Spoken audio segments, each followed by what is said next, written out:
And now, time for the Just Those Best podcast. And here's your host, Marvin, Richie, Tony, and Justo. Good morning, everybody, and welcome to the Just Those Best podcast. I am Justo, and I am joined by two of my friends this week. I'm missing Marvin. We got DJ Tony Ray and Richie Phillips. What's going on, fellas? What's happening? How you doing? I'm doing good, man. How are you? Oh, living the dream. Where's Marvin? Well, Richie, you've got the scoop on what really went down. Yeah. Let me do the scoop here, guys. As part of entertainment, it's very important for me to do some breaking news. And Marvin is actually, and I can't say what specifically, Gent would kill me, but he is doing something somewhere in the long lines of Houston, Texas. He's in a remote area. I can't say we've covered this topic before. So he is trying to audition for a very large role in a very interesting movie. So we'll see how things go. Unfortunately, he can't join us, but he'll be back next week, and I'm looking forward to seeing him. I'm curious. Dun. Yeah, you leaving us on the cliffhanger there. Z, you got to be careful with this stuff. If it leaks, his agent's going to get fired. He's never going to speak to me again. Marvin, not the agent. Let me clarify on that one. But yeah. All right, well, we have a jam-packed show for you. Even though there's just the three of us, we'll still have a lot of fun here. Coming up later on the show, we have TAVY out of Fort Myers, Florida. And so that's going to be an exciting segment. But first, gentlemen, what was the best part of your week? Best part of my week was actually crazy. So, got a new mattress. My old one was 10 years old, memory foam. It was awful. My ex really liked it. That's the only reason why I kept it for so long. So I ended up getting this beautiful Euro top mattress. Super awesome, right? Super awesome. Wanted it forever. And my bed frame don't fit the foundation. Well, foundation, just if you guys don't know nowadays, is basically a box spring without springs. So you pay like $300 for wood. It's kind of crazy. Nonetheless, the mattress would fit in the frame, but your boy spent like $300 on this foundation. So it's unacceptable that I can't use the foundation. So now what I'm doing is I ended up buying a new bed frame. I actually consulted Tony's wife among some of my other friends to make sure it was a tasteful one.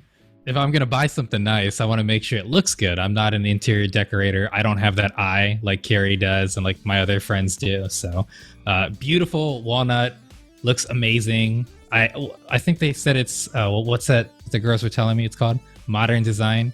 So new bed, new apartment, new couches, new chairs. I'm out of money. That's funny. I'm out of money. Best part of the week, I'm out of money. So the best part of my week is we finally got the basement completely finished. We got the baseboards down, the new carpets down. So we knocked that out the ballpark. I'm just glad that we were able to get that taken care of. My wife and I and my brother-in-law came over and helped. So it was good. Finally done. Yes. That's awesome, guys. That's like it was a good week for getting things done, getting things accomplished at home.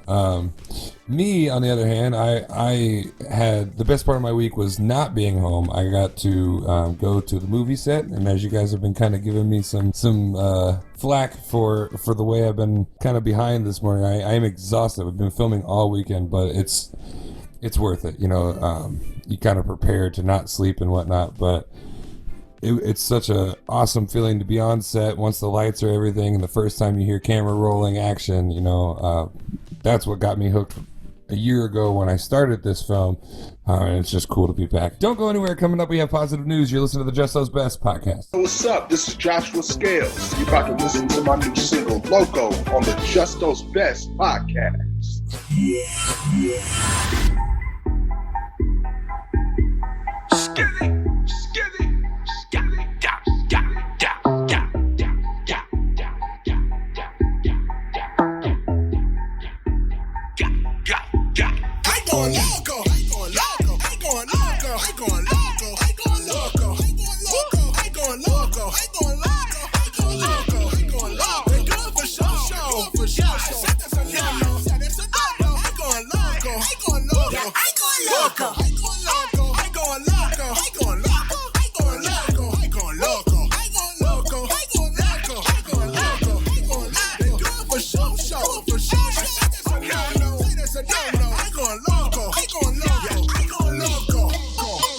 going loco. I'm going loco. I be on go-go. Say it ain't so-so. My God, you should know, no. You say that's a no-no. But how do you know, though? They say I be snappy. Like I got a GoPro. I'm taking these shots, so turn up the notch. Give it what we got. Just look in my eyes, not letting you slide. I came here to rock. Let me do my job. Then we gon' go home. No wait for the phone. Just send me alone. I'll throw you a bone. But please watch your tone. They sus got the throne. I'm letting you know I'm in a new mode. Keep up with the flow. I would never fold. I'm beating these souls. What I was told. I'm going for gold. I'm feeling too cold. It never gets old. I'm doing the most. I don't mean to boast. Rappers are toast. They wanting to smoke. I hope they don't joke. Cause I ain't going loco. I ain't going loco. I ain't going loco. I ain't going loco. I ain't going loco. I ain't going loco. I ain't going loco.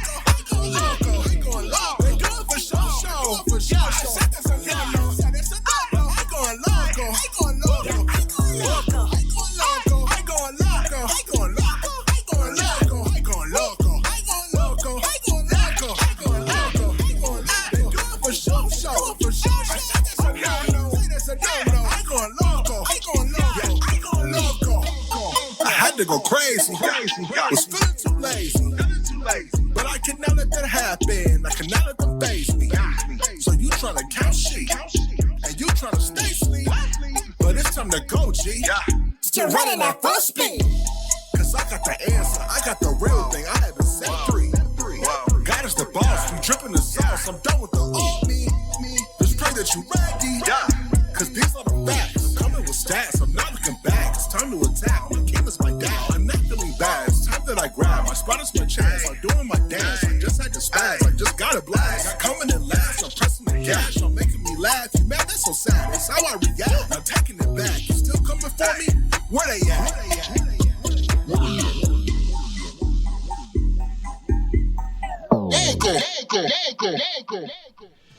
And now, time for positive news with Justo on the Justo's Best podcast. That's right, folks. It's time for positive news. Our first story, Bank of America, along with a few other companies you may have heard of, Apple, Facebook, Verizon, have been donating to fight racial inequality. Bank of America, however, has donated the most with a $1 billion donation. This money is to assist with jobs, training, small business support, and housing. My question for you guys is, how nice is it to see the efforts of certain organizations and other groups or individuals that are supporting such an important cause? Well, Justo, I mean, I think it's really nice that, you know, some of these corporations are coming together to have funds to be put together to support, you know, these different, the National Urban League, Rainbow Push, the Leadership Conference of Civil and Human Rights, the NAACP, you know, putting money to people that can, you know, put use to it, whether it's training, like you said. Bottom line is, it's nice to see that they're trying to come up with a way to fix inequality in America, but it's going to take a lot more than just money, in my opinion. But it is nice. Yeah, no, absolutely. And it is definitely nice to see somebody moving in that right direction, but definitely not a full fix. Richie? Yeah, it's hard for me to quantify these things. Like, I'll say this much. Bank of America donating $1 billion, substantial amount. I'm not going to scoff at it. It's over 4 years, and it's hitting lots of topics, housing, etc., training. So do I think they could do more? I absolutely do think they could do more.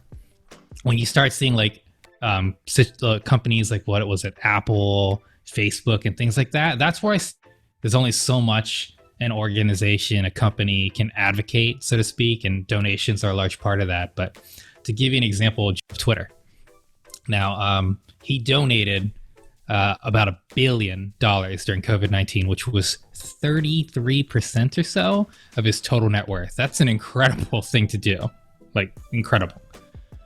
So when you hear things like that, and then when you see him, for instance, donate $3 million to Colin Kaepernick's fund most recently, and then you see these corporations that make billions of dollars and then they donate 10 million. Again, money and donations are great, but is $10 million, which is pennies to the cup for us, really substantial? What I would like to see a lot of these organizations focus on is I would like to see them look at their board of directors and their upper management positions and recognize, where are we in this? There was a Reddit, I believe the CEO or COO, I do not recall. Please take a look, audience, and you guys can verify whatever I'm referring to. Reddit, big, large website. He actually stepped down and he said, hey, hire a black person in this position. In these board of directors, we need more diversity. We need women. We need ethnicities. We need black people. We need Asians, etc. And that's what I would like to see out of these large organizations and these companies, not just monetary things. And don't get me wrong, I'm not dismissing $10 million. I won't make a tenth of that in my entire life, realistically. I'm not trying to scoff at money, but I think money, when it's less than 0.1% of their financial profit in a given quarter, not a year, I kind of scoff at that. I feel like there's a lot of things these companies could be doing, and the biggest ways they can impact is not through these donations, but realistically through their actual organizations, and start hiring people of color in larger positions and management positions. And that's the type of change I would like to see. But in terms of combating systemic racism, that's when you start talking about donations and you start talking about these things. So it's still a step in the right direction. I applaud Bank of America. $1 billion is a start. Quite frankly, I would love to see the tech sector, the largest portion of the economy in the United States outside of the bank industry itself. I think they can step up more than that. I don't think $10 million per Facebook, per Google, per Apple, per, I don't know, who else am I forgetting? Twitter, Reddit. I think that's marginal. And I really implore them to really think about that from a monetary value. And what I refer to is I would like to see them change their organizational structure themselves, not just say, here's some money, and hopefully we can train smaller organizations to do these things. You guys are the big boys. You take care of it. And I would really like to see them work towards that personally. Absolutely. Money is definitely not everything. And I think that, I agree with both of you guys on that these companies can find what racial inequality has done to their business and start there. Start small and work your way out. Next story I have, a different subject here. After 2 years of study, scientists in the British Columbia are actually sharing some of what they found exploring this cave that is actually large enough to house our Statue of Liberty. Since the cave's discovery in 2018, little has been divulged in the way of dimensions or findings, although to ensure that the cave is explored in pristine condition, local authorities have actually placed fines that are in excess of $1 million to ward off travelers and explorers. So I have a few questions for you guys. So my question first and foremost to you guys is, what do you think of that fine? A little overkill, or do you think that's apropos to what's going on there? I mean, that fine is outrageous. $1 million fine. So I want to know what's in the cave. Exactly. But Richie, what do you think, man? I mean, it's one of two things, in my opinion. I'm with Tony on what's in the cave.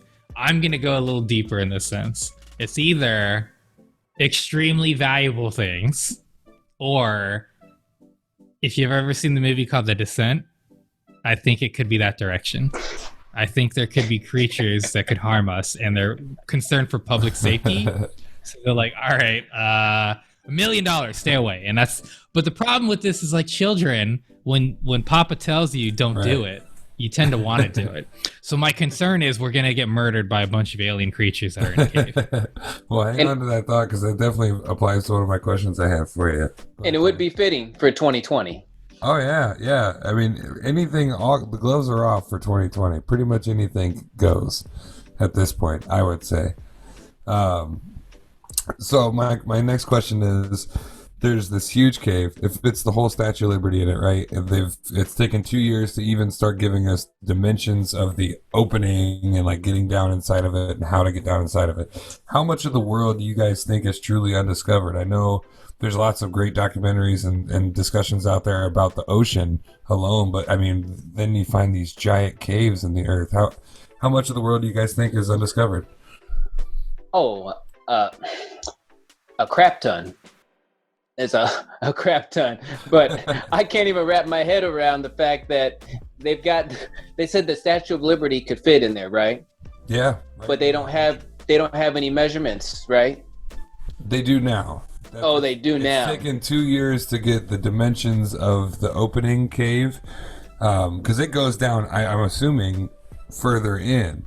Right. But from what you can see from the hillside, and I sent you guys the link, you can actually see kind of a picture, a bird's eye of this giant opening in the earth. That opening there, the Statue of Liberty could sit down inside. If I was to put a percentage on it, I would probably say that somewhere close to about 60%. Wow. Yeah. It's probably unknown. Awesome. What are your thoughts, Richie? I'm gonna actually go with 77.625. I love it. Let me do the math. Okay, the ocean is approximately 70% of the world, and as you just mentioned, at best we have about 2% of that really documented, because we can't get deep enough, and we never will. So when you factor that in, now you're at 68%. So where did that other 9.67? Well, I don't remember what I said. Whatever. It doesn't matter. Where did that other almost 10% come from? Well, what we just discussed. Now, again, how much of this is unknown and how much of this is usable, right? Like we just discussed with the ocean, not usable. Do I think these caves are usable? Absolutely not. It's a cave.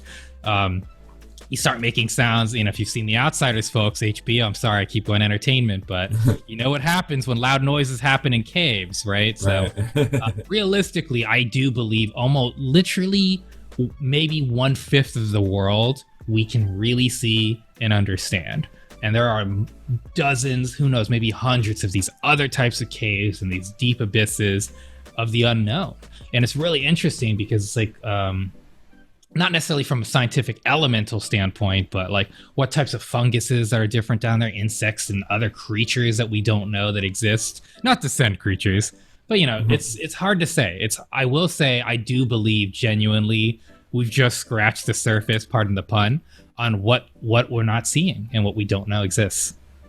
Yeah, that's a really good point. To me, it always puts things into perspective. It's like I'm having this really terrible day and all this crap is happening to me, and this world is like, so small and closing in on me, and then you find out stuff like this where there's actually it's actually huge. But and then I think about, we're going to space to try to explore other planets, and we haven't even got through the very beginning of ours. So, to kind of switch things up with this story, I had another question for you guys, because we're all very imaginative beings and we have a lot of fun here. I wanted to ask you guys, using your imagination, what do you think they'll find when they get down into the bottom of this cave? They'll probably find Nicolas Cage's career for another National Treasure movie. Nicolas Cage's career. Oh my gosh, I was muted, folks, but I had to come back and clarify. I was not ready for that response. Okay. I don't know, man. Every time I see or hear a story like this, I always think about all those Indiana Jones movies. I always think about, like, National Treasure came up. It's just, what treasures could be found down there from, I don't know, whoever was exploring during that time, for that land that's over there. I mean, if we found a cave, somewhere down, by Mexico, you're thinking like Aztec-y, Mayan type stuff, but it's just, to me, like I said, Nicolas Cage's career. And to clarify, this cave is actually, so I mentioned British Columbia. It's actually almost over near Alaska, so Alaskans might even be able to, get their passport and go and not check out the cave for fear of $1 million fine. Fear of the $1 million fine, absolutely. Richie, what do you think's down there, man? I mean, I got to go back to my point earlier. The descent. Crawling creatures that are coming to kill us, that are going to develop wings. I'm going to go on a little tangent here, people. I'm not afraid of a lot of things. I'm actually not afraid to die. I'm not afraid of being mugged and all these things. And it has nothing to do with privilege. It has everything to do with, if it's my time, it's my time. That's my mentality. But there is one thing I'm terrified of, and it's butterflies. And I just strongly believe these type of creatures are the same thing. You know, they're going to look harmless, right? They're all colorful and cute, and everyone's all excited about them. But it doesn't matter how exciting it is when it starts flying at your face uncontrolled. And I am horrified of what's going to come out of that cave. I genuinely believe these are going to be bright, crawling, flying, massive butterfly-like creatures. Mothra, hate that movie. I'm a huge Godzilla fan, by the way. Love those movies. When Mothra would come on, I would fast forward it. I don't know what it is, but that stuff terrifies me. And I have a feeling it's like a massive butterfly, like creature. Maybe they're moths. I don't know. It doesn't matter. Disgusting flying bugs. That's what I think we're going to uncover. I wasn't ready for that one. You weren't ready for Nicolas Cage? I wasn't ready for that one. Woo. Butterflies. All right. Ooh, I hope I'm not afraid to die. I'm not afraid to get mugged, but I'm afraid of butterflies. Oh, it hurts. Oh, it hurts. Okay. Ooh, I'm sorry. All right. Next. I'm sorry. Okay, yeah. So the next story I have for you guys. This story is a change of pace yet again. So a German company by the name of Sin Power has developed the first ever 3-in-1 power platform. It's a floating platform that produces energy, and the energy comes from waves, wind, and solar power. The maritime energy generator developed by the German company SimPower goes where the power of these forces of nature are often the strongest, in the ocean. So with its onboard equipment, it can generate power from the force of water underneath as well as the wind and sun above. So this is, yet another advancement in natural power, natural energy. And I first wanted to ask you guys, what are your takes on the constant advancement of natural energy production? I mean, we got to keep coming up with ways to, resources always deplenish. So we've got to make sure that we are, being very creative and we're doing a good job of that, just the different stuff. But the article that you sent me, just looking at the picture, I mean, the thing is just amazing and cool. What's it say? It can generate 26 kilowatts of renewable energy. I mean, you're using wind and solar and in a place where it can get generated at massive amount of force. I mean, it's incredible that people keep coming up with stuff and I just find it fascinating. Yeah, absolutely. Richie? Yeah, no, I agree. As much as, I'd love to have a different take than Tony, it is the same. It's the reality is we can't keep relying on fossil fuel. We are 100% destroying our planet. And so by having renewable, reusable resources of energy, such as water, solar, wind, that's great.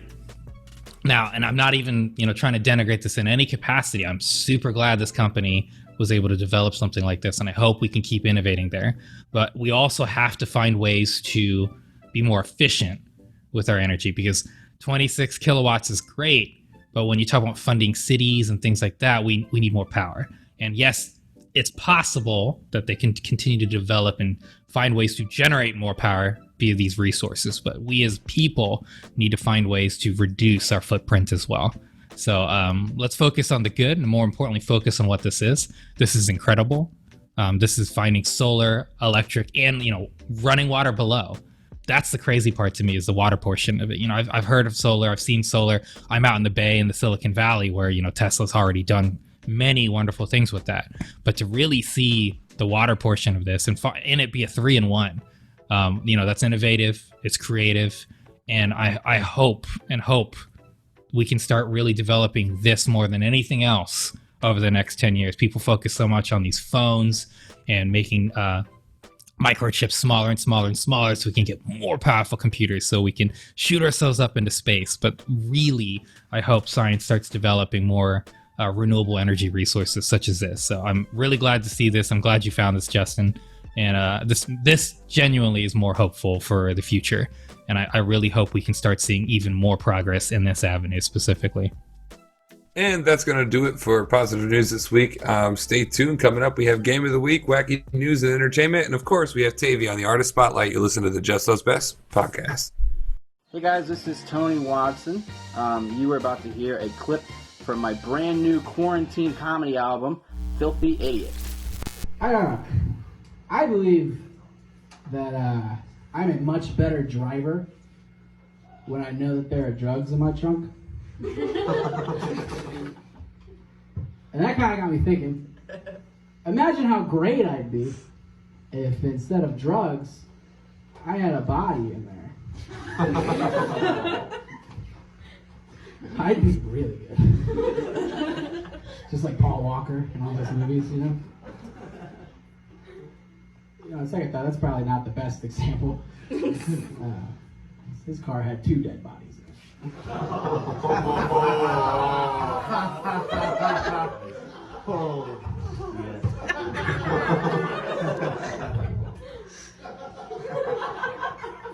You know, some people might say that joke's too soon, but I think it's too fast, too furious.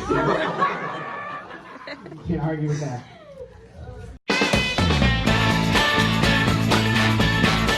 Hey guys, this is Mike Riley, and you're listening to Justo's Best Podcast.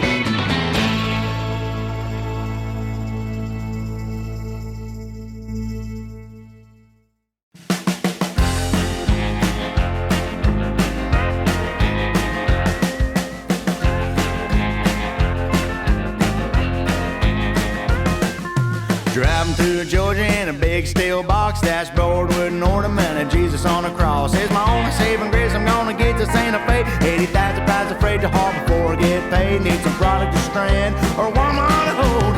Either one would do if they lighten my load. So I took the next left-hand turn into a roadside bar. They were drinking cold liquor, had a Mason jars. Saw a blonde-haired beauty just eyeballing me. I said, do you want some company? She said, I know you're just passing through and there ain't no road. Next thing you know, my sorry on the floor. Can't be so direct with the proper southern belle. Got some ice for my eye, got some down, hit the road. I'm going 90 miles an hour down a never-ending road.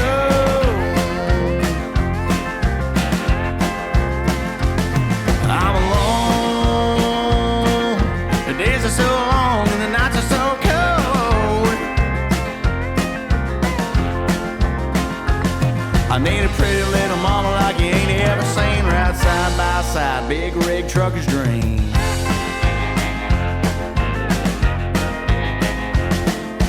Barreling down the highway, I-85, I got a few missing teeth and bloodshot eyes. Keep a real strict schedule so I wasn't gonna stop till I saw a hitchhiking female didn't look like a cop. I realized I was wrong when she climbed up in the cab and a push-up bra. Saw a police badge, pulled around for a minute till she asked her for some dough. Said, I'm wise to your tricks, honey, pushed her out the door. Can't be incarcerated for the 3rd straight time. Put it back in gear, start heading down the line, hit the road. I'm going 90 miles an hour down a never-ending road. I'm alone. The days are so long and the nights are so cold. I need a pretty little mama like you ain't ever seen. Right side by side, big rig trucker's dream.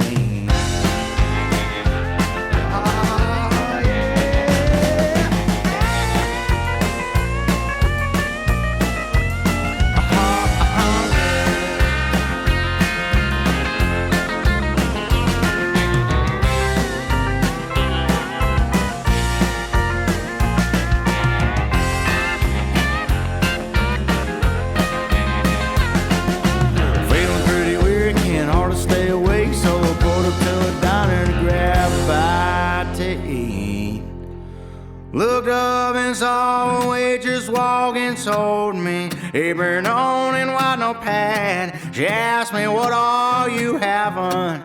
I said, a hard time catching my breath, 'cause I never seen a girl so pretty in all of my life. I got on my knees and begged, would you marry me? Baby, will you be my wife? She said, get up, honey, I don't need your wedding ring. Just some of that rumbling engine, red two-seater cab, and the smell of gasoline. She said, get up, honey, I don't need your wedding ring. That's how I found my baby. A big rig trucker, rain 1, 2, 3.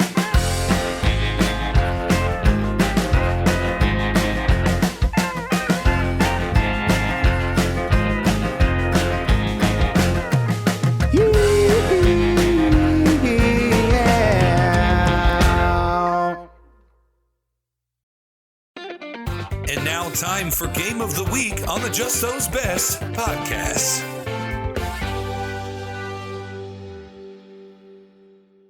That's right. It's time for Game of the Week. Now, there's only 3 of us this week. So we're doing something a little different, and it stinks that Marvin's missing because this is actually inspired by a game that he came up with in a previous segment. But what I did was I compiled some matchups between celebrities, and I also gave them an event that they're competing in. So what I'll do is I'm going to pass it around to you guys after each group, and you tell me who you think would win, okay? Sounds good. All right. Let's get it. All right, so the first matchup that I have here, Johnny Depp versus Arnold Schwarzenegger, and they are playing chess. Tony, who do you think's gonna win in Johnny Depp versus Arnold Schwarzenegger in chess? I'd want to go with the governor, but I think I'm gonna take Johnny on this one. I think I'll take Johnny Depp on this one. You know, I'm actually going with the governor. The former governor, political figure. I think he gets a lot of bad rep in terms of like his intelligence due to his accent. I significantly and confidently believe he's the smarter man of the two. So, the governor. The governor. Well, man, I don't know. I've been such a Johnny Depp fan forever, and Pirates of the Caribbean's movies are my favorite. So I'm gonna choose. But I will actually, before I even choose Johnny Depp, I must say, you know, Richie makes a good point. There's a lot more strategy involved probably with being a governor and politics and navigating that world. Maybe, I don't know. Acting's pretty intense. This is tough. I'll go with the governor. I think I'll go with the governor. This isn't checkers, this is chess. All right, so round two. Here we go. The next matchup I have for you guys is Emma Watson versus Daniel Radcliffe. So 2 Harry Potter stars here. And they are competing in a dance-off.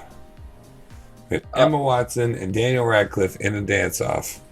I'm going Emma Watson all the way, just because she can move. She moves in my dreams. She moves... Just saying. My wife knows. Emma Watson. I was about to ask. Okay, fair. As long as Carrie knows she's in your dreams, we good. I'm going the other direction. I'm going Daniel Radcliffe.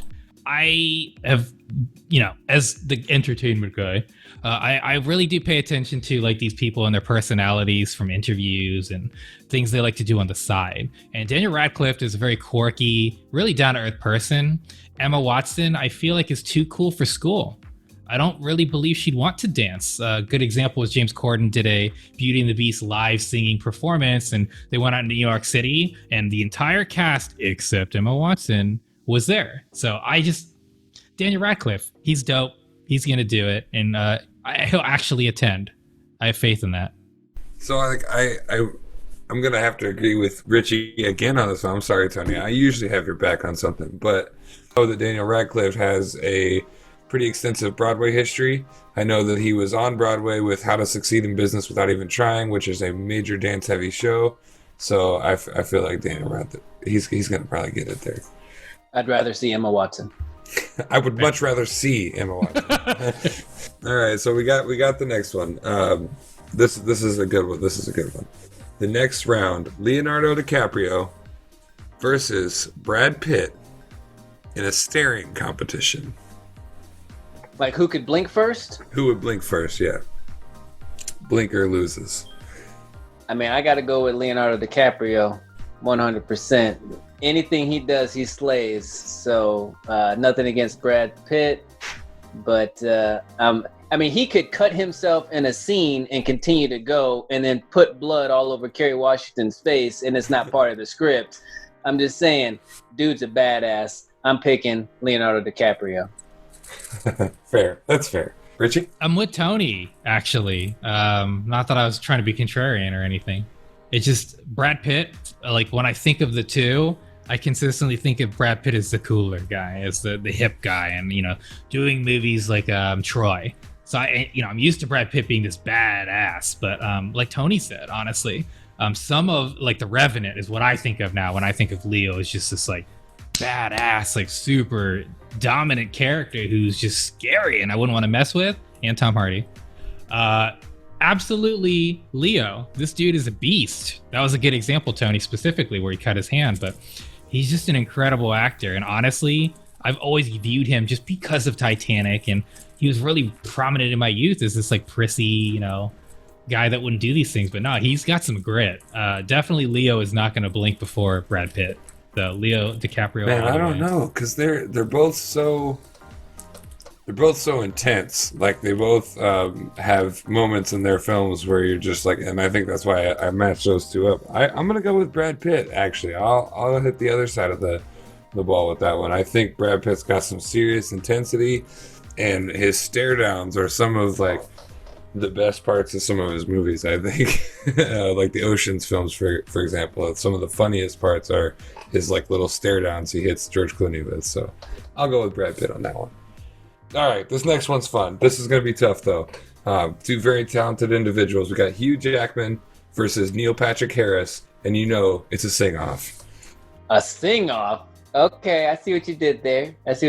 So they got the Greatest Show? Okay, I'm going to go with Neil Patrick Harris just because it's Neil Patrick Harris. The dude is like got Tony written all over him. And I don't mean that from my name, but you know what I'm talking about. Yeah, this is a tough one. And I think if we're just going purely by who's going to sing better, then you have to give it to Neil Patrick Harris. But yeah, Justin, you made this one tough. I mean, I think if we're talking about like who, if you didn't listen to either of them and saw them both and then saw them both singing, who would you not expect the voice from? I mean, that would definitely be Hugh Jackman. But Neil Patrick Harris, incredible tone. His range is great, and he just has really good control of his voice. I think Hugh Jackman is one of those surprises you didn't know were so talented and could do those things. But I mean, from a talent perspective and which one's actually like the better singer, it has to be Neil Patrick Harris. You know, it's funny, Tony, that you had mentioned the Tonys. Both of these gentlemen have been hosts, I believe, several times apiece. They're incredible. It is tough. I think that, you know, and what's funny is it is an unexpected deal, and like The Greatest Showman was still continued. Like people are like, oh wow, Hugh Jackman could sing, even though Les Mis had already been out.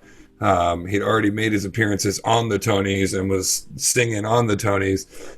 He's actually been doing Broadway for some time as well, you know. So he's an undercover singer, or it's just not his biggest thing. But Neil Patrick Harris is amazing and everything. So it's tough. I'm gonna give this one to Neil Patrick Harris as well. I think he's got it. Yes. I'm 2 out of 5. My answer is by no means the concrete answer. And actually, since we're talking about that, folks, if you have an opposite opinion on any of these, let us know in the comments below. We'd love to hear it. We'll talk about it next week. Okay, moving on. This is a macho challenge here. This is a little bit of a macho challenge. So I grabbed a couple of action stars. We've got Sylvester Stallone. Hey, yo, how you doing? Versus Clint Eastwood. And they're arm wrestling. But we'll put them both in their primes. Not it does arm wrestling. It doesn't matter if they're both in their primes. Tony, make this one quick. It's Stallone. Come on. Yeah. Now, if you would have did the staring contest between those two, then I would have went with Clint Eastwood. But you went with arm wrestling, bro. Dirty Harry can't arm wrestle. I'm not with Sylvester Stallone. His arm is bigger than my head. He's a massive guy. He's huge. And not to joke about the challenge. It's it's a good choice in what we're dealing with, but it's just no contest. What I will say for Clint Eastwood, little known fact, he is the mayor of a very small town in California and had been for many, many years. So really cool dude, but no chance against Sly. No way, no how. Yeah, I think I should have made that a little bit more even match. I'm gonna go with Sly Stallone as well, but there probably would be a good quote there. Tony? All right, so I got one. Since you answered, I got one for us real quick. We'll do the same question, but we'll do Sylvester Stallone or Terry Crews. So, who is it? Terry Crews. Terry Crews. Versus Sylvester Stallone. Yes. Okay. In an arm wrestling. Arm wrestling. And they were co-stars on The Expendables. Yeah, they're on The Expendables. It's about the same size, man. I don't know. They're both huge, but Terry Crews, and both in their prime, obviously, is what Tony. Oh yeah. But no, Terry Crews. No way, Terry. Absolutely, 100%. He's huge. Yeah, I'd probably in that case. I don't know, man.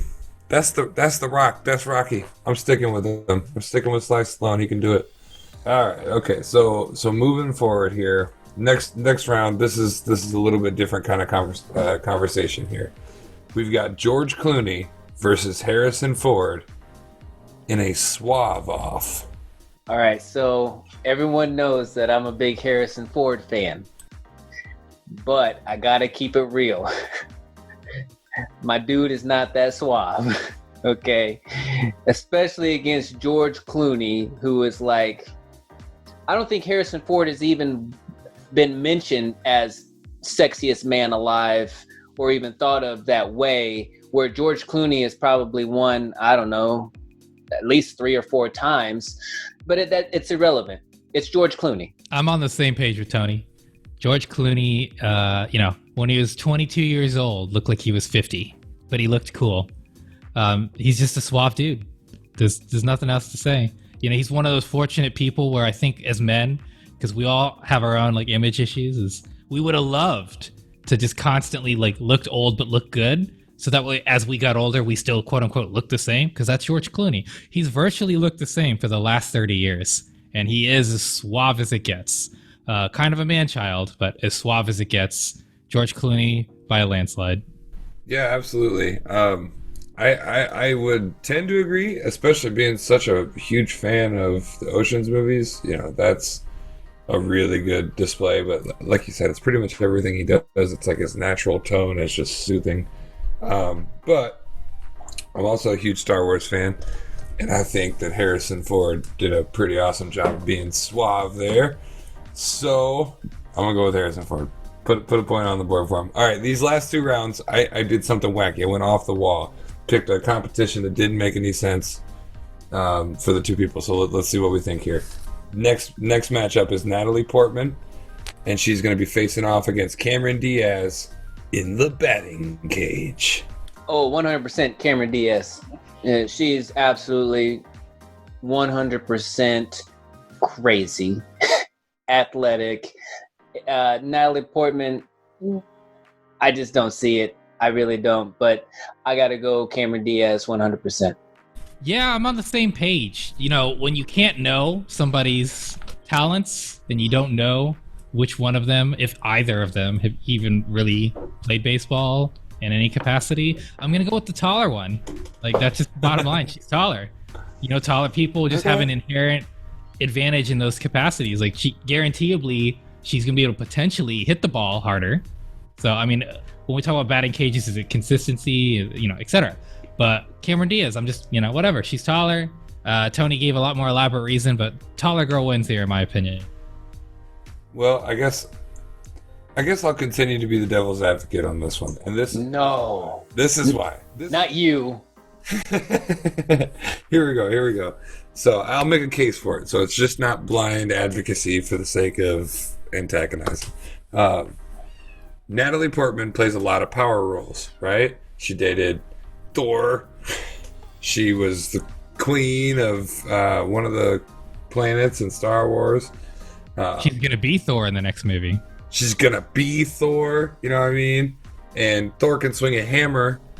So, I don't know. In my opinion, Natalie Portman's played a lot of power roles, and I think she'd be a sleeper.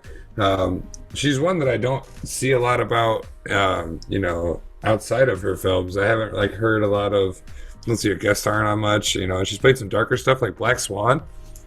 Black Swan's really cool. I mean, focused individual, I think would do well in baseball. So I'm gonna give it to Natalie Portman. Harvard graduate, yeah. Okay, so this next one is between two action female stars. It's between Angelina Jolie and Scarlett Johansson, and they're running a triathlon. I'm going with Scarlett Johansson. I'm keeping it that simple. Scarlett Johansson to me is just, the Black Widow, which is 10 times better than Laura Croft, in my opinion. And, I know that, Angelina Jolie has done more action movies like Salt, but I got to go Scarlett Johansson 100. And that's the fourth time I said 100. Okay. This is challenging for me because I love Scarlett Johansson. I really do. She's probably one of my favorite actresses in general. I think she can play a lot of diverse things, but more recently, because particularly with these superhero movies, she's kind of been in that niche role of doing these action stuff. So we know what she's capable of. And as Tony alluded to, Angelina's also done many action films. I'm just going to be consistent here. Angelina's taller. We're talking about sports, physical prowess. She's taller. She 5 inches taller, I think. So swimming, bicycling, all that's going to be running. All of it's easier. Longer strides, longer strokes. I don't know what to call that. I'm not a swimmer, but whatever. Taller person's going to win. Angelina Jolie. All right.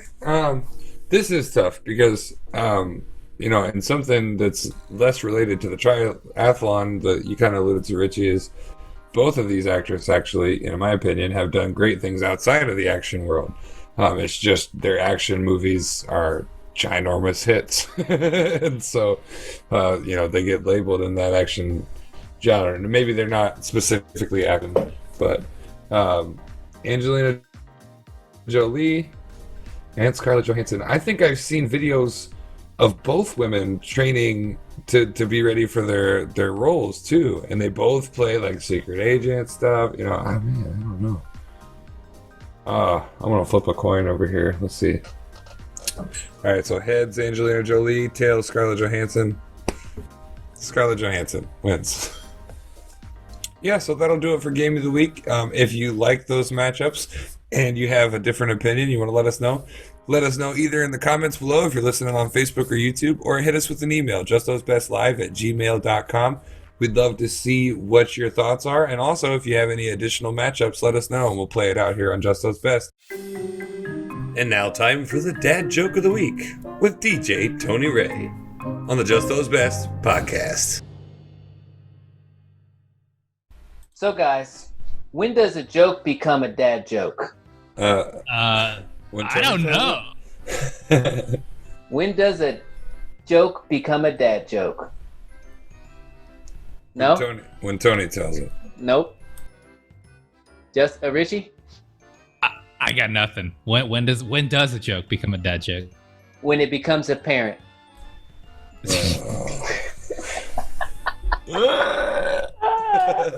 Oh my gosh. Oh, I wasn't ready.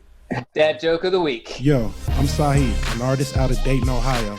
You're about to listen to my song, All Time, right here on the Just Those Best podcast. Your love feels like the greatest of all time.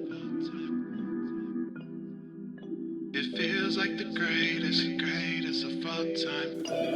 Your love feels like The greatest of all time, all time, all time. The greatest of all time. Baby, loving you is so amazing. Girl, you gotta be the greatest I ever had. Ain't gotta tell you, girl, you know you bad. Damn, baby, give it to me, I need all of that. Yeah, ballin', baby, you deserve a ring. You got something about you, baby, I ain't never seen.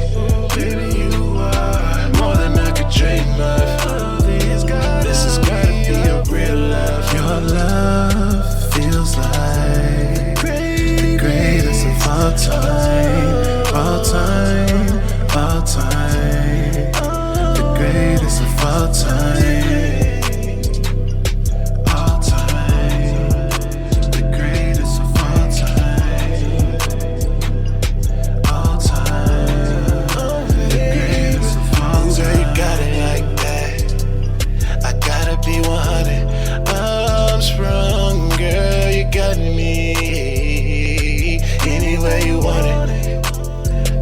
Never be another like you. No, baby girl, you got it.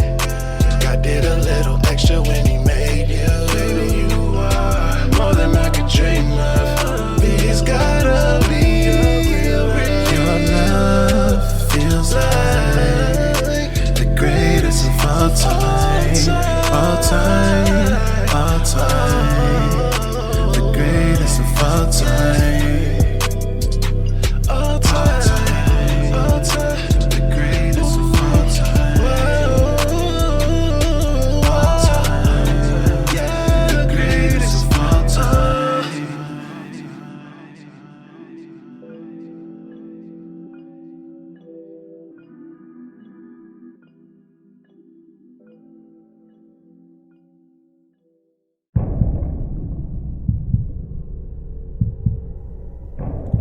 Warning. You are about to be teleported to the world of wacky news.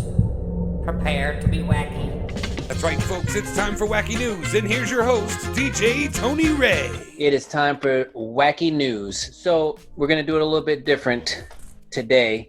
I've got 5 wacky headlines, and I put them in order for you. So at number 5, we've got knocking on Florida's couple door were 2 alligators fighting. That is our number 5 headline for today. Number 4, the Guinness World Record awarded for highest library book fine paid. Number 3, man dresses as Grim Reaper to warn Florida beachgoers about coronavirus. For number 1B, I have feisty old Polish grandmother, 103, beats coronavirus, then cracks open a beer. I almost wanted that to win. But what does win at 1A is Florida police welcome to see that Matt at home for suspect drug user. The Matt stated, come back with a warrant. And that it would be our 5 headlines for this week. You guys, tell me what you think about these headlines. Oh man. Okay, so what was that first one again? Knocking on Florida's couple door were 2 alligators fighting. 2 gators fighting at the door. Yeah, that's so nuts, man. Like, it's Florida. So, I know. I can't. I went fishing in the Everglades, and there was a picture when we were like getting our boat, and it was just this huge enlarged snake, and I'm like, what is up with that? And he's like, yeah, this snake ate an alligator. I'm like, where? Like, oh, that picture was taken right there. What? And so then we're fishing, and I see like this mama alligator off on the beach, and by this point I've seen a couple. They said, you know, respect them, don't go towards them, you know, they'll respect you, they're used to people being here. And then I look back over at the beach, and she was just gone. So I am like actually kind of afraid of alligators and how huge they are and how stealthy they are, because nothing that big should be. So if I saw 2 of them fighting, I would just go back inside and cancel whatever I was planning on going to do that day. I wouldn't even open the door. See you later. That's a fair story, but 9 years ago I did tell you how to stay away from alligators, so did you? Heads up on that one. Yeah, I did. You did. You have to go in crisscrosses and diagonals. That's right. That's right. I can't do that in a boat, though. Well, sure you can. Sure you can. Until you run out of space and then you die. I mean, honestly, those stories are insane, Tony. These are probably some of the craziest things I've ever heard. A lot of it being Florida, so it's not so crazy when we take it out of the context there. I'm going to have to go with, at the end of the day, 1B. I mean, 1A is amazing, too. That's so cool. You know, like, that's like the, what is it, the deal with it meme where they put the sunglasses on over you after the fact? Like, that's what that was, is that old lady, that old bird, whatever you want to call her. Super cool to hear that. She just completely cracked open a beer and is like, you know what ifs, man. But also 1A was similar in that energy. So that's why I like that you did 1B and 1A, because it's the same type of energy. It was just absurdity at its finest, so for sure. I love the old Polish grandmother that beat coronavirus and then opens the beer, but the welcome home mat that said come back with a warrant when the police were knocking on the suspected drug user's door. I had to 1B and 1A. Yeah. So I got a wacky game for us. Okay. So get your pen and paper ready. Okay. We're gonna play fill in the blank. Okay. Now, the purpose, or the agenda, I should say, is for us not to have the same word when we fill in this blank. Points would be awarded to those who have different answers. Everybody understand? Yeah. All right. So here we go. Number 1, hot blank. Number 2, I am blank. Number 3, blank games. Number 4, my shrink said I should act out my fantasies, so I married blank. Number 5, Arnold blank. Number 6, the teacher told me you don't use a blank to write on the chalkboard. Once again, the teacher told me you don't use a blank to write on the chalkboard. Number 7, if I could go anywhere right now, I would go to blank. Number 8, children love blank. Number 9, chocolate or blank. Number 10, women love blank. Number 11, Justo's mom says he should blank more. Again, Justo's mom says he should blank more. Number 12, blank was outside of Marvin's apartment. Blank was outside of Marvin's apartment. Number 13, Richie came home to find his best friend blanking his penguin. Again, Richie came home to find his best friend blanking his penguin. Number 14, I told Tony not to blank, then he blanked. I told Tony not to blank, then he blanked. And last but not least, fill in the blank. While you guys are finishing up, I'll go over some wacky facts while you guys are finishing up. This is for the listeners. 6 wacky facts for you. You fart on average 14 times a day, and each fart travels from your body at 7 miles per hour. Did you know that one of the ingredients needed to make dynamite is peanuts? The shortest war in history lasted for only 38 minutes. Some tumors can grow hair, teeth, bones, and even fingernails. Did you know that hippopotamus milk is pink? And last, the average person spends 2 weeks of their lives waiting at a traffic light. that is 6 wacky facts for the week. Back to the wacky game. You gents ready? Hippopotamus milk is pink. Yes. Milk, like drinkable? Milk. M-I-L-K. Hippopotamus milk is pink. All right, anyway. 6 wacky facts. All right. So, number 1. Justo, what'd you have? So it was hot toddy. That's what I put. Okay. That's 1 point for Justo.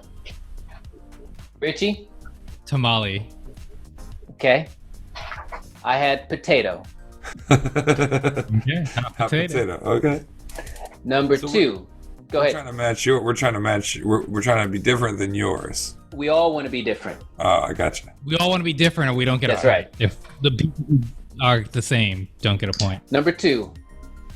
I am blank. What'd you have, Richie? Nothing. Got it. Justo? I am tired. And I had I am Iron Man. Number 3, blank games. Justo. Hunger Games? Richie. Board games. I had Hunger Games as well. So Richie takes the outright lead. Oh no. Yes. Oh Number 4, my shrink said I should act out my fantasies, so I married blank. Richie. The milkman. Justo. I married Angelina Jolie. Okay. Oh, nice. And that's probably. And I put obviously Emma Watson. Number 5, Arnold blank. Justo. Palmer. Damn you, Justo. Richie. Damn it. Schwarzenegger. Oh, I knew it. I also put Arnold Palmer. The teacher told me you don't use a blank to write on the chalkboard. Richie? The highlighter. Justo. I put Sharpie. We'll see if they'll give me the point. I put black magic marker. Is that the same as a Sharpie, Richie? I'm gonna let that slide. Okay. I think they're different. Only because you're in the lead by a lot. Yeah. If I was only 1 point ahead, oh no, that would be the same. No, you're like 3 points ahead. All right, so if you could go anywhere right now, I would go to blank. Justo. I would go to Australia. Okay. Richie? I want a different. I'd go to hell. I didn't realize it was supposed to be like. I like it. Oops. I'd go to Greece, so we all got a point there. There we go. Children love blank. Richie. Lying. Sorry, I was reading. No, you're good. Justo. Toys. And I put candy, so we all get a point. Chocolate or blank? Justo. Dark chocolate. Mother. Richie. I put sugar. I didn't really understand what my alternative was, so I didn't know what to put. I put chocolate. Are you giving us that one, Richie? Dark chocolate or chocolate? No, they're different. Okay. If you specifically said dark chocolate, it'd be the same. I got you. Well, we're still 2 behind. Women love blank. Richie. This was a challenge. I'm sure you saw me laughing. I went with the ladies' night. Ooh. Justo. Compliments. Women love compliments. Sorry. No point for Justo or I. Oh, man. Get out of my brain, Tony. You better not have put what I put up for this one. Justo's mom says he should blank more. I put Justo's mom says he should sleep more. Justo, what'd you put? She has said that. I put Justo's mom says he should shave more. Nice. Oh, that's fair. That's fair. I went with sing more. Sing more. Like it. Blank was outside of Marvin's apartment. Richie. Hazel. Oh! We finally matched, Richie. Oh, we did. Okay. I also put Hazel. No points for any of us. Richie came home to find his best friend blanking his penguin. I put poking his penguin. Justo. Massaging his penguin. Richie. All right, I have to tell you a story after I say this. His penguin, because when I was 19, my best friend was my ex, so I had a feeling it was going to be the same thing. Number 14. I told Tony not to blank, then he blanked. I told Tony not to fart, then he farted. Justo. Okay, well, maybe I get half a point here. I told Tony not to fart, and then he pooped. Oh my god, we are all on the same. I told Tony not to fart, and then he sharted. You're nasty. Stop being nasty. We're awful human beings. I feel like nobody gets a point for that. No, I didn't. All the women just dropped off the podcast. All the women just gave up on our these boys are still talking about poop. Poop. Last but not least, fill in the blank. I put in fill in the hole. Justo. Fill in the tub. Richie. Fill in the box. Ooh. That makes sense. So obviously Richie won. There's no point in me even counting, but he pretty much got all the points except for 2. For the 2 ties. So, word of the week, and then we're going to get right into entertainment. Word of the week is Donnybrook. You ever heard of that one before? Donnybrook. Sounds like a person or like a campground. Donnybrook. Donnybrook is a scene of uproar and disorder and a heated argument. Donnybrook. Word of the week. And that's you. Go ahead. I'm going to use that this week. There's a lot of Donnybrook going on. There's a lot of Donnybrooks going on. That's right. And that's the wacky news of the week. Thanks for tuning in. This is Richie Phillips from East Oakland, and you're now listening to Justo's Best Podcast.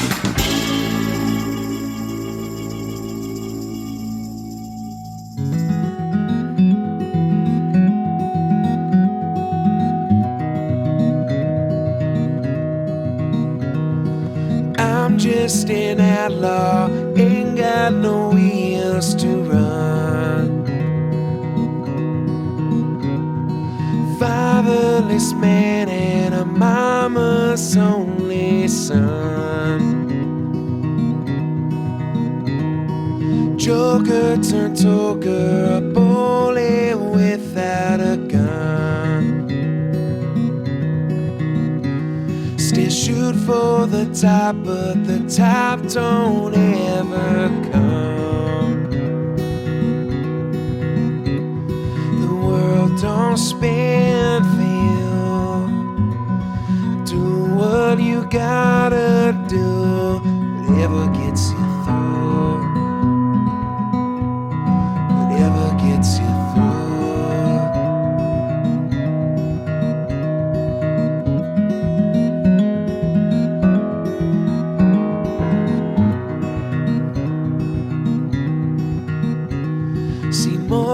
as a boy than most folks ever have. Held the hand of a man, watched him take his final breath. Gambled my life, found out that's something you shouldn't bet. Stared death in the eye, said, I'm not leaving just yet. The world don't spin for you. Do what you gotta do, whatever gets you through. Whatever gets you through.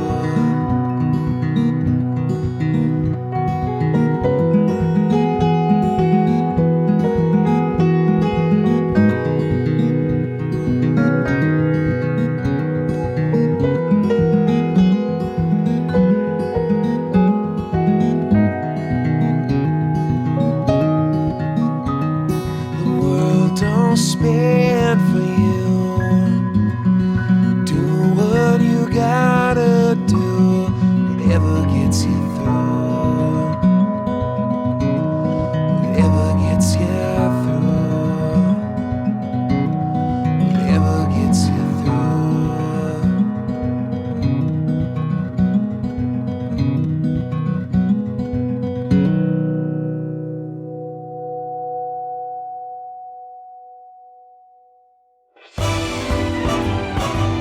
Ladies and gentlemen, at this time, it is my pleasure to introduce to you, for your weekly dose of entertainment news, give it up for the one, the only, Richie Phillips!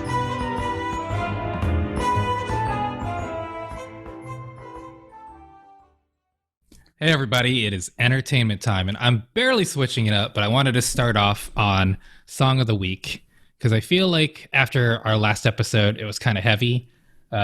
Pretty easy to tell based on what we discussed. It's going to be Sam Cooke, A Change Is Going to Come. And that is definitely apropos for the moment and Song of the Week. Guys, I have two stories. Well, one's not really a story. One's just we going with what we going with.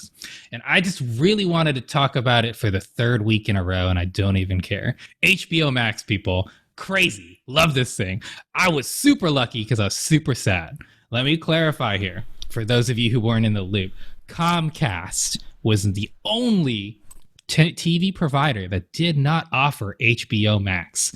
And last second, Xfinity, aka Comcast, was able to strike a deal. So I have been absolutely going crazy on HBO Max. I've been watching Fresh Prince of Bel-Air, Friends. There's a whole bunch of DC stuff that's been on there that I wasn't able to watch. So it's been like a whole bunch of just me nerding out, comic booking, and things like that.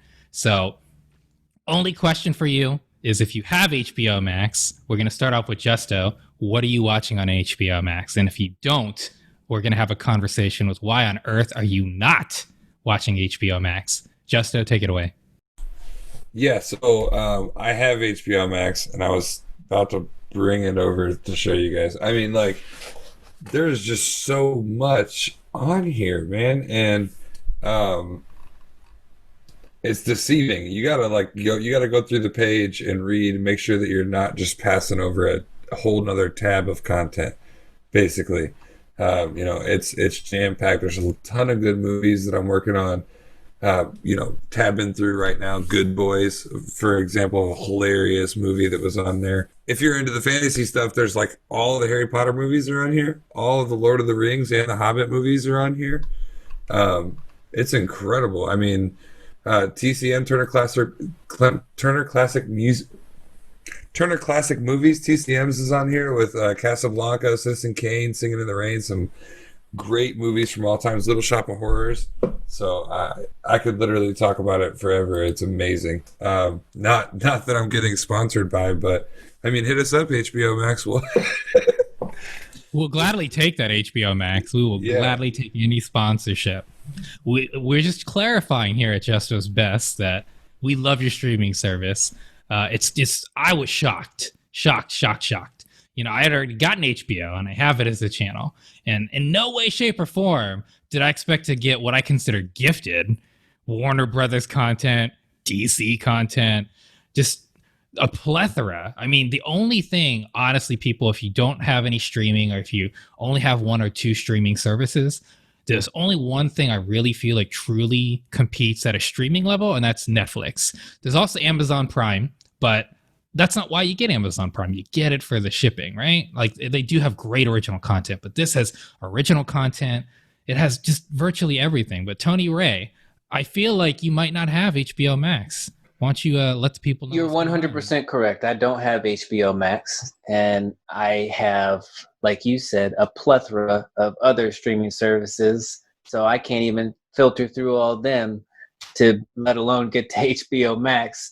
But I've got Netflix, I've got Amazon Prime, I've got Disney Plus. We've got so much stuff that it's just like HBO Max hasn't even come up yet. But maybe the wife and I will sit down and have a conversation and see if we can slot it in. That way we can watch, all these amazing displays that Justo keeps putting on the screen for us. These movies and shows and Yeah. Yeah. I mean, just imagine you already have, wow, my face is in there. You already have HBO content, but like, and you've been watching the Harry Potter every single year. Well, now guess what? You can don't throw the DVDs away, but you could throw them away with HBO Max. There's just a lot of content. And I totally understand what you're saying, Tony. I think nowadays in society, we have too much content. We have too much content. And you get in these situations where you want to watch it and you want to digest it. And I actually applaud you, regardless of the peer pressure that we've just been applying to you, that you're just sticking to your convictions and understanding there's so much stuff we haven't even digested already that I'm not going to spend an additional $14.99 to buy something that all my buddies are saying is amazing. That's the right approach, people. Don't just buy stuff just for the sake of the argument. Buy things because you need it. I'm not saying you need any of these streaming services, but I will say as somebody who doesn't really use streaming services, that HBO Max of all of them is the one that's catering to me the most. Netflix, it just mooches in my family. My sister watches it, the kids watch it, my mother watches it, my best friend Loke watches it. I don't watch my Netflix, but I am watching HBO Max. Justo? Well, I was just going to say another, I love Tony's outlook on that because there's just too much content. So something I do just to check myself every couple of weeks, I'll get on and be like, all right, which streaming service do I, I'm not going to watch everything that Hulu has to offer, everything that Netflix has to offer, and everything that HBO Max has to offer. So why am I paying for all three? No, I just pick one and I stick with it. What do you think you're going to be watching the next couple of months? You can literally pay by month. So that's awesome. Yeah, I encourage people to think that way as well. You'll save yourself some cash. Yeah. Definitely agree. So for those of you who are considering HBO Max, I will say it's even more of a deal than HBO. For those of you who are like, I wanted to watch Game of Thrones, but I can't justify paying $15 a month, and I don't really care for HBO movies, this is a lot more. This is a huge library. And I do think, unlike our concerns with Disney Plus and some of the other streaming services like Quibi, this is something where you're not going to run out of content. It's a matter of, is this content going to suit your needs? And on that note, I do have an actual entertainment story because that's what we're here for. What I did want to get into actually is very recently, Josh Trank. He's a director. He just recently did the Capone movie, as I've mentioned many, many, many weeks ago in Justo's Best. And just so you know who this man is he actually more recently did something called The Fantastic Four 2015. Commercial box office flop. It did terribly. So a lot of people ostracized him in the movie industry because he basically had, in the epitome of superhero culture in movies and in the industry, he had a title, The Fantastic Four, one of Marvel's largest properties, and he basically bombed it. Now, we don't need to get into all the details, but what I will say in his defense is, as he mentioned, is that a year ago, this is when it was released in day one of reviews. A year ago, I had a fantastic version of this, he tweeted. It would have received great reviews, but you'll probably never see it. That's the reality. And that is actually in a response to review that said, the Fantastic Four movie would be studied in film schools and is an example of what not to do in the film industry. So it got some really, really harsh reviews. The reason why I bring up Josh Trank is because of very recently, he was discussing about why he felt he should have quit before this movie even started. And the reason he wanted to quit is he wanted Sue Storm to be an African-American woman. He had already made Johnny, casted by Michael B. Jordan, and the father black. And he wanted to do the whole family black. But there was a lot of push against them at Fox saying, no, Sue needs to be white. I believe Kate Mora ended up being Sue Storm. And so he said in that moment, when he gave up his conviction and what he wanted this movie to be and essentially let the production team decide for him, is when he knows now in retrospect he should have left. So I just want to give some background before I ask you guys this question, because this does tend to happen in film and in other entertainment media sources. You have somebody who has vision and creativity and an artistic perspective that they want to do, but you also have source material.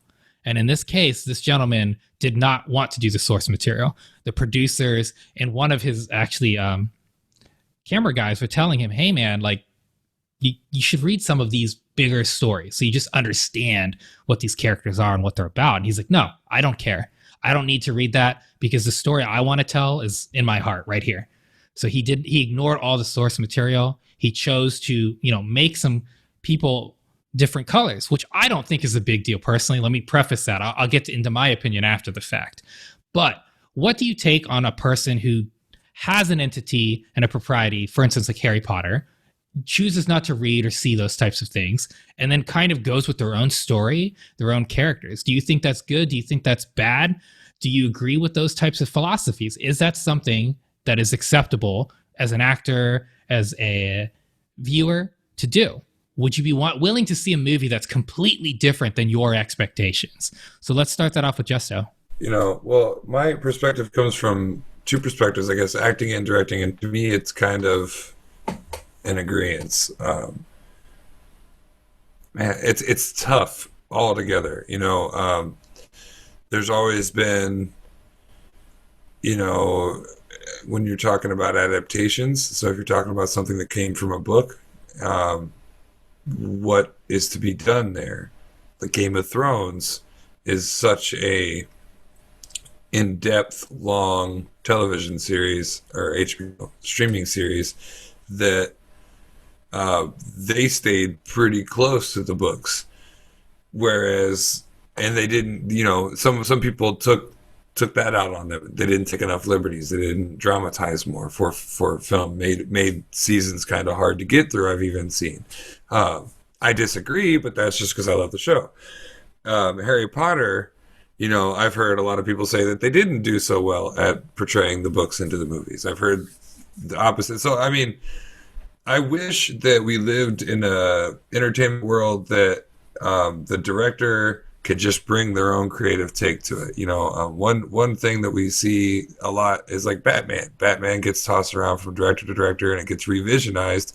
But because they keep the same basic principles, nobody really ever scrutinizes too heavily unless the movie's just bad, like the Clooney Batman. This guy, he doesn't have much work out. He tried to make a change to the Fantastic Four. I don't think that there should be any scrutiny there. I think that he should have been able to change it because it's coming from a fictional story. As long as it keeps Marvel happy, you know what I mean? As long as it's accurate enough that Marvel's okay with this release, and I'm not sure what politics are involved there. I think he should be able to interpret it however he wants. I personally love when somebody takes something that's, a household name and makes it crazy, like Alice in Wonderland and the Underworld or something would be cool. I think that when directors get that opportunity to go there in their space and they have a vision, they know, they can see in their head what they want this to be. And then once you start picking away at that, and once you start making requirements of actors or we have to get this person because this will bring so many ratings, then the director starts to lose some of that creative passion behind the vision itself. And I think ultimately it damages us viewers because we don't get to see the project, for what it was meant to be. We talked about the Zack Snyder deal and waiting on that cut of that movie and whether or not that should be broken up into a series and released as his second cut, or if he should be allowed to finish the cut and get the full, so I think it's, same vein. I personally believe that the director should have the free. Cinema is such a great way to express, and there's so many powerful things that can be expressed. So I think we should stop limiting directors and let them do what they want. I mean, we touched on this weeks ago, Richie, when we were just talking about the notion of, changing the character for James Bond. You know what I mean? So, I mean, you brought up Batman. It's just, I believe that if a director has a vision and they go with it, they should have the right to finish that out, to see what happens, because I'll give you a really good example. No one believed in a really big movie when it first started. The actors didn't believe in it. The buzz that was coming around talking about the movie people just didn't believe in it. You know what movie it was, Justo? It's one of your favorites. I've heard it about several movies. Pirates of the Caribbean. Yeah. Keira Knightley, she wouldn't even tell her friends that she was filming the movie. They all thought it was going to be terrible, bust, wasn't going to work out. But this director stayed with his vision on how he wanted it to be, kept it going. It came out, and it just they've made it a big spectacle out of it. I mean, there's a ride, you know, a place where you can go and see Jack Sparrow going down. What is it, at Universal? Or is it at Disney? It's at Disney. I'm sorry. Yeah, Disney. Disney. Disney's the one that owns the rights to Pirates of the Caribbean. So I agree with what you both said. They just need to be allotted the chance to show their vision, complete that out, and let us be the judge of it. Obviously, Fantastic Four flopped, as Richie said. Take a chance. Who cares what color the actor is or what gender, or, you know, just make it different. You know, I'm a big Bond fan. I will watch James Bond no matter what. Whoever the actor is, I'll watch it because I'm in love with the character. The person that plays the character is like the exclamation point. It's the cherry that's on top. So, you know, they took a chance on Daniel Craig, and I didn't believe he was going to be that good of a Bond. I was like, really? Like, I was all hyped up on Pierce Brosnan, and then Daniel Craig came and made Pierce look like chunk change. I mean, and we all know that Pierce wasn't that good of a Bond in reality. He was just different than the ones that we've seen previous before that. But Daniel Craig was raw. He was authentic. He brought a different kind of toughness to James Bond, and still suave, that it blew me away. And that's when you let someone take a chance. And I think that's what Richie's trying to talk about, is them being allotted to take chances to see a final work being done. Yes. Tony, what you said is how I feel. I do want to clarify there's a couple things, just my personal opinion on this matter, in addition to how I view this in the large scope. So in this personal matter, I think the only thing that bothers me realistically was just the simplistic fact that he was, Trank, was so open to saying, nah, I didn't read the source material. I think when you're getting in a position where you have a beloved thing of pure lore and history, 50 plus years, to not even be willing to engage in it at all is what was shocking. It's not what his vision could or couldn't be. I 100% believe he should have shot the film he wanted to shoot, and if the production cast weren't down for it, then step out, like he was saying. And, you know, that was in his youth, and he, you know, that's what he's recognizing, acknowledging now, is I should have never done that. I think he was 26 or 27. He's a young man. We all make mistakes, so I totally understand that, and I only wish we could have seen what he really wanted out of that film. I'll say that much. As far as the color and things like that, it doesn't matter to the character. Sue Storm can be white, she can be black, she could be purple, she could be pink. That doesn't matter. Now, there are always going to be outrage in that, and it happened with Mary Jane Watson in the Spider-Man movies because she became black, and that was a huge deal to people. But amazing movies. Zendaya was awesome. It's great, and it doesn't matter. Like, at the end of the day, people, skin tone doesn't matter. It's character development. So I was all for that. I felt it was disrespectful, however, to say I'm not going to bother reading any of these stories because I have a story I want to tell. Because I feel like at that point, do you even know what the story of these characters are? Or are you just going to make up your own? Like, at that point, don't make it Fantastic Four. Pull back from that film and find a film where you can do the story you really wanted to do. But Justo has something to say before I move on. Justin. Yeah, I just wanted to kind of touch on that, and I forgot to mention that in my take on it. You have to know, like, aside from he should absolutely have the right to cast who he wants and change those aspects. That's fine.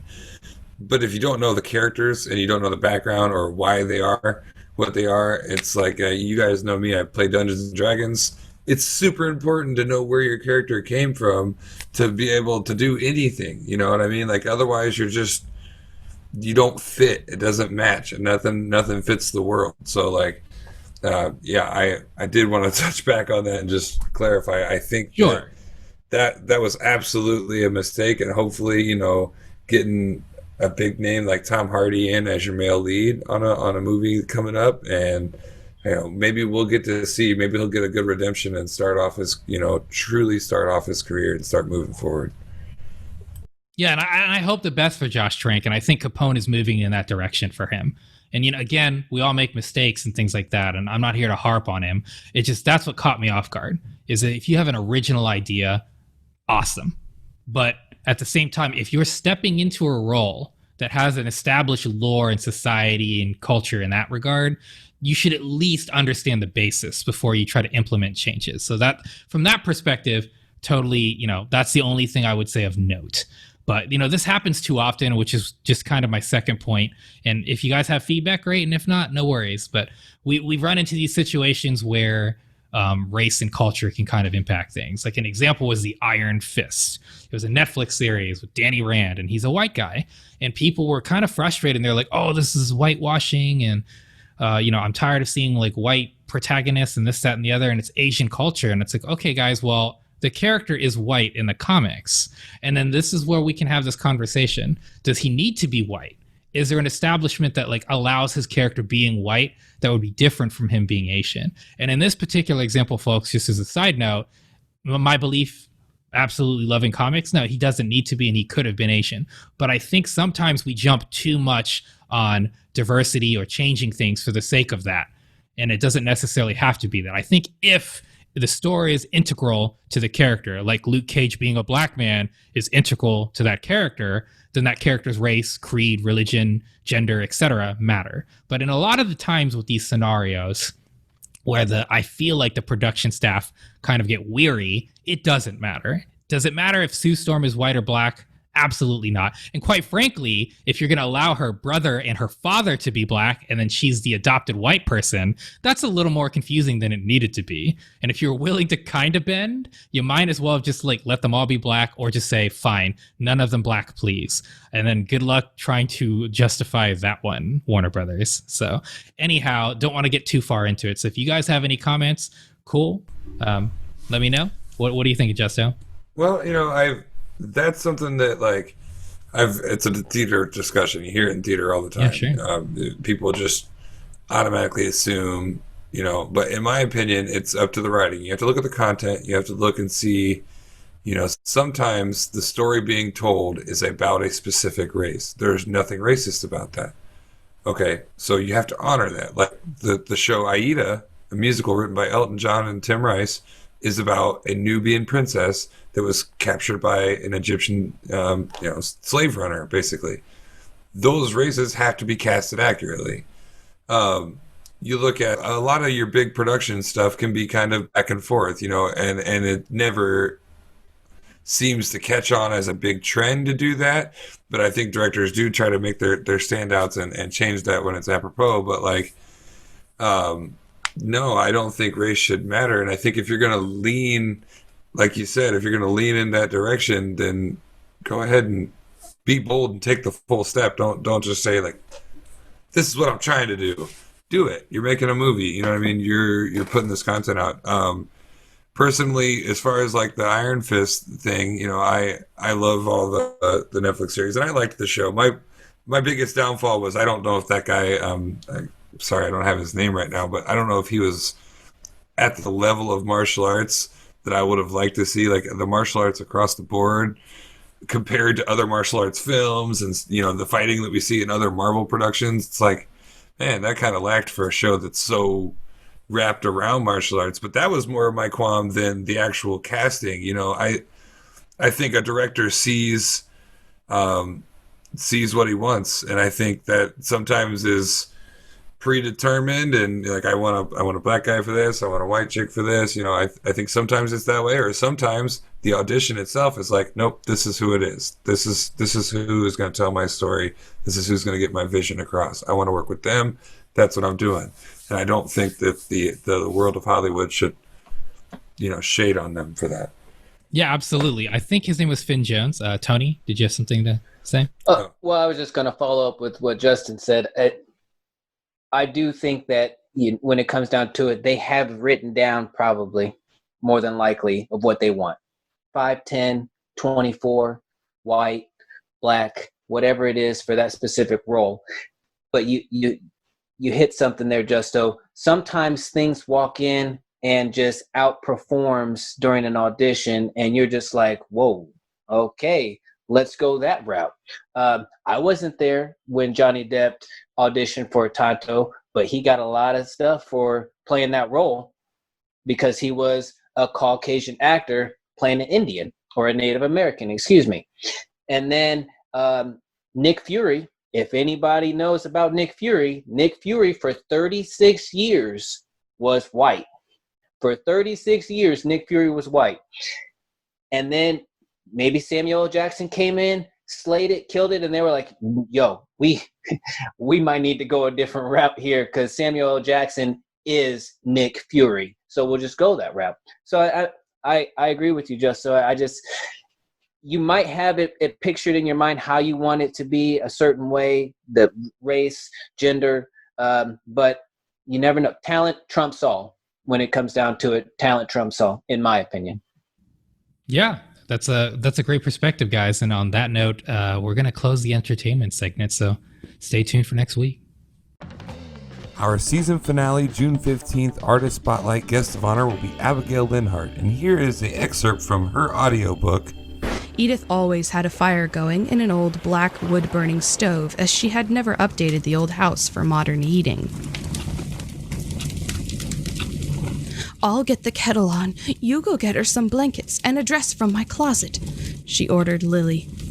Lily crashed into the rocker by the fire, her hair a matted mess from the wind.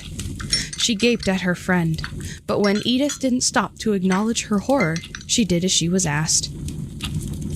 They laid the girl down on the old love seat and wrapped her up in blankets after changing out her wet sundress for a much cozier one. Edith took a brush to her tangled hair while ordering Lily to wash her arms and legs in warm water. What are those? Edith asked. Lily wiped the scales off the girl's legs. Fish scales. She must have been in the water during the storm last night.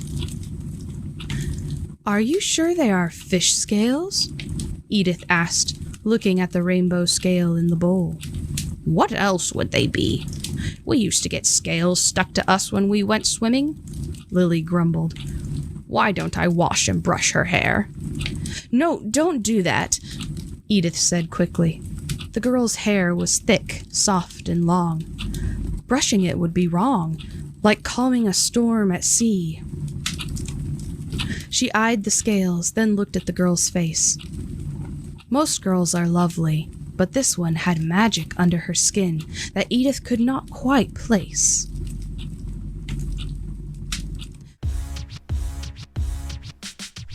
That's right, folks. It's now time for the Artist Spotlight on Justo's Best Podcast. All right, welcome back to the Justo's Best Podcast. It is time for the Artist Spotlight, and joining us out of Fort Myers, Florida, we have TAVY. TAVY, how you doing? I'm doing great. I'm awesome, man. Good. Well, thanks for joining us on the show. You're welcome. I want to introduce you to my co-host here. I'm in the studio with DJ Tony Ray. How you doing, Tavy? I'm awesome, man. We got Marvin Scott.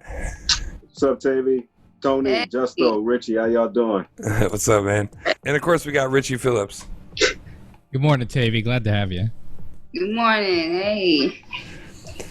So, Tavy, you are a Christian R&B artist. How long have you been performing? Well, I just started getting these songs out since 2019. Oh, wow. So, I haven't been out that long, so I'm kind of new to it. But have you been singing a long time, I imagine? Definitely. I've been singing ever since I was little. Awesome. Yeah. Well, we're glad that you're now sharing it with the world and sharing it with Justo's Best. Thank you. I appreciate it. Marvin? Tavy, it's a pleasure having you on the show. Thank you. Thank you. And I just wanted to ask you, what would be your one message that you would send to your fans and the youth out there that aspire to do what you do? Well, my message would be to the youth is, always learn from this. No matter, what's going on in the world today with this epidemic and the riots going on and the murders.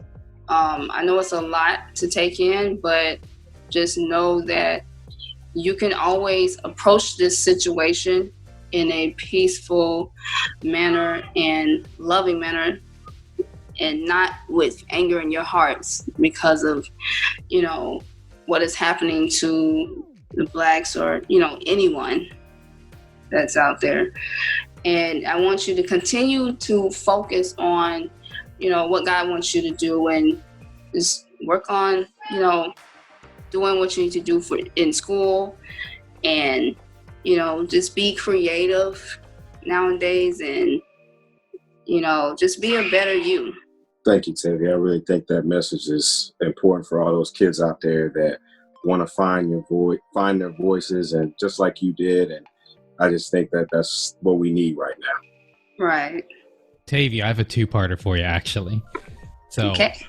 What inspired you to recently get into this journey of singing? Because I just heard 2019, so this is kind of a new revelation. So what really pushed you to do that? Yeah, so what's had been pushing me lately is because I always wanted to be a singer, but I always wanted to encourage people and talk to the people and help others, and also help myself along the way, because I struggled throughout the years, trying to stay on the right track, trying to follow God and listen to his voice and what he wants me to do. And he has a vision for me. So what really inspired me was, I said, sit there, listen to Alicio KS radio show. I'm a shout out to my brother because he put me onto a lot of stuff, and I was able to connect with people who were amazing artists. And I'm like, I need to start. But at first I didn't have a song. I didn't have a song of my own. And I'm like, Lord, I really need something, that I can put out here. And he gave me the words, gave me the lyrics. I was able to have a beat that was flowing in my head. So I was able to find a beat to go along with the songs. And, there it was. That's awesome to hear. Sounds like, and this was my next question actually, a lot of your writing is interpersonal, and it's coming from your own experiences. Is that the case? If I'm a new person, what can I expect to hear from Tavy? Okay, so for my new viewers and so out there, you can expect to hear my plenty of gifts and so that God has given me. Me encouraging people more, me talking to the Lord in my songs, let them know, Lord, I'm doing this for you, regardless of what's going on, I'm going to continue to take the right path, to continue to go about, doing your commandments and working on being, bettering myself, and being a great role model to my sisters, anyone that's either underneath me or even older, and, because they start to look at you and they're like, wow, I really appreciate what you're doing. But yeah, so, that's what I would tell them, it's amazing songs. It's kind of different, So Tavy, I've got, I've got two questions for you. One, do you have any children? No. No? One day. Okay, I got you. I hear something in the background. I didn't know. My siblings. Oh, your siblings. Yes, I have a lot of siblings. I have 6 siblings on my mom's side. I have 6 siblings on my dad. Right now, I'm staying at my dad's home because I work from home. And as you can see, I have my computers back there. But yeah, and I also, work for Publix. But here, the kids like to run around. They go on a trampoline and, and so you find yourself hey, lower your volumes. Absolutely. Get all excited and stuff. They're on that Kool-Aid right now, right?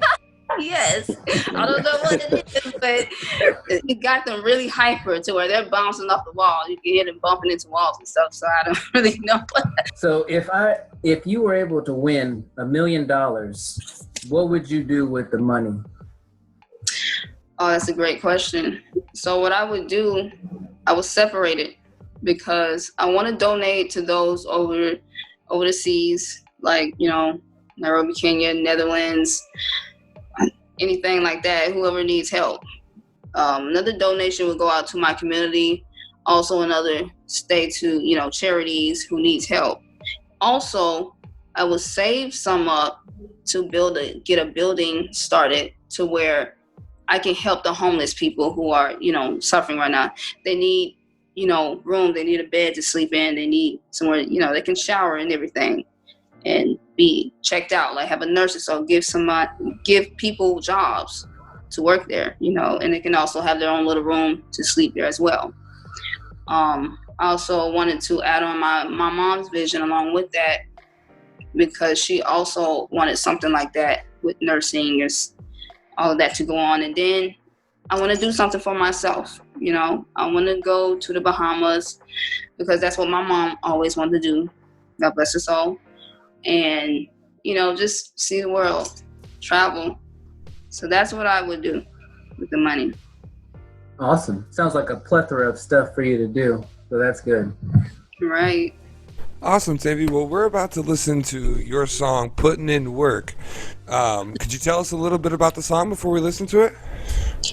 Well, Putting In Work came along, which is the first single I came out with. I was listening to Alicia KS radio show, and a guy had something similar where he put in work, but it was not the same as I had it. All of a sudden, the words came, and it was like, I'm just putting in work. So when I was like, you know, doing that, I'm like, oh, and I started writing it down. I recorded myself on my phone, and then I was able to go to the studio and record it. That's awesome. Awesome. Well, yeah. Without further ado, folks, here on the Justo's Best podcast, we have Tavy putting in work. Don't go anywhere. Yeah. What's up, Tavy? Rapture ready. R3G. Turn up.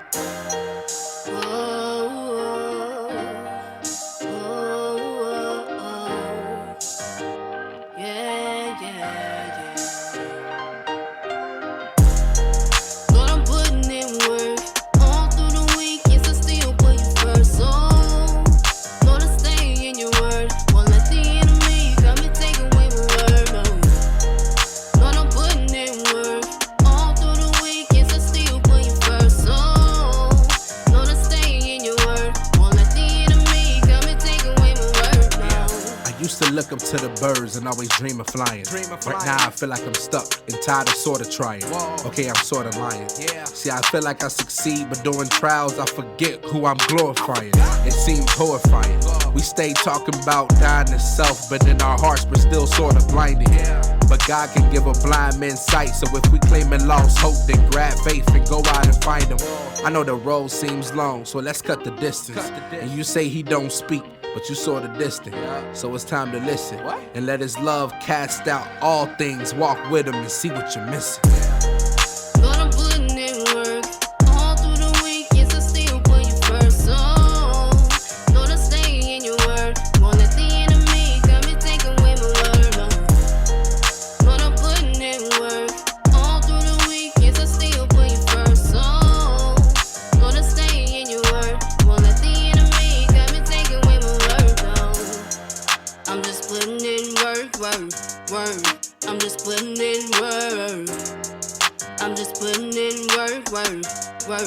I'm just putting in work. The devil's always on the prowl, and he trying to steal my crown, but my God always around. Oh, and he never lets me down, and he stays looking down, so you know it's going down, yeah. Going down. Oh, oh, oh. Yeah, yeah, yeah. Lord, I'm putting in work. All through the week, yes, I